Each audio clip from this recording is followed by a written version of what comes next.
Hi there, my name is Mark, and this is Pacific Northwest Solar. Our family has a solar array installed at our property in rural western Washington state, on the west coast of the USA.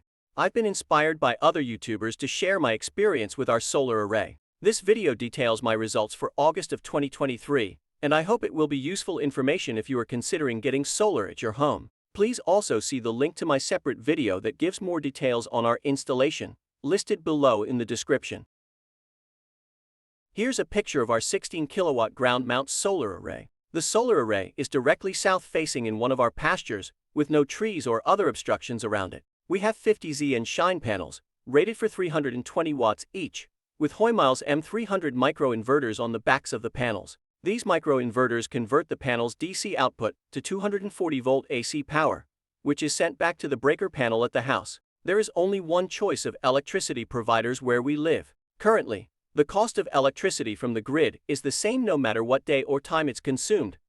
No time of use rates. Any power generated automatically goes to usage in the house first, and then any additional is automatically returned to the grid. We get a 1-to-1 credit for each kilowatt hour that we send back to the grid. These credits directly deduct from the power we are charged at the end of the month. As you can imagine, the overall idea is to overproduce in the summer and use the credits to reduce or eliminate the electricity bill in late fall and winter months.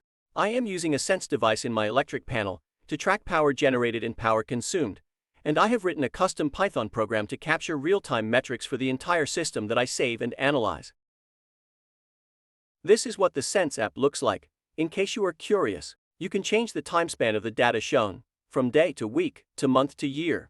My utility gives me credits for each kilowatt hour I send back to the grid that gets used in later months to reduce my billed kilowatt hours for that month. My only actual electricity cost is the standing charge of $7.49. The fully blended cost for electricity in this month, including all taxes, fees, credits, would be 11.1 cents per kilowatt hour, which is 9 pence kilowatt hour for my UK viewers. Using this rate, the value of the solar production for this month was $252.01. The cost of my usage would have been $185.45 at this blended rate if I didn't have solar. Here's an overall look at the solar production for July 2023 by day. Total production for the month was 2,275 kilowatt hours, with the lowest day being 10.2 kilowatt hours and the highest being 102.6 kilowatt hour. The overall average production per day was 75.8 kilowatt hour. This is the point of the year I like, when production is way above usage, and I build up many electricity credits for the year.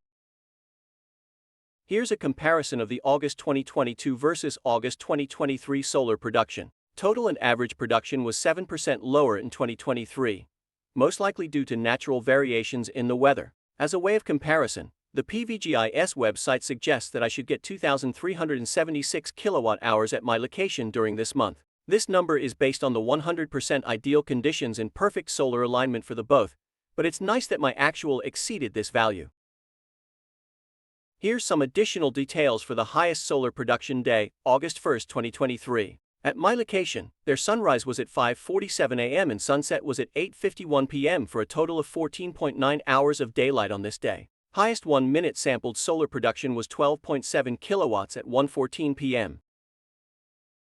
Here is solar production and actual usage plotted together. The high spikes on the usage graph are from the AC turning or the water heater turning on.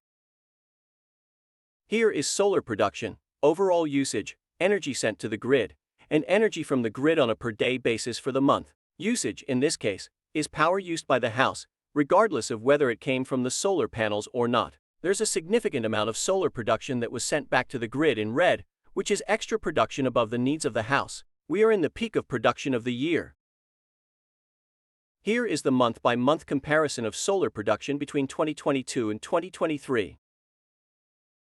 Thanks for watching. Please give this video a thumbs up and subscribe so that other people can view this content as well. Have a great day.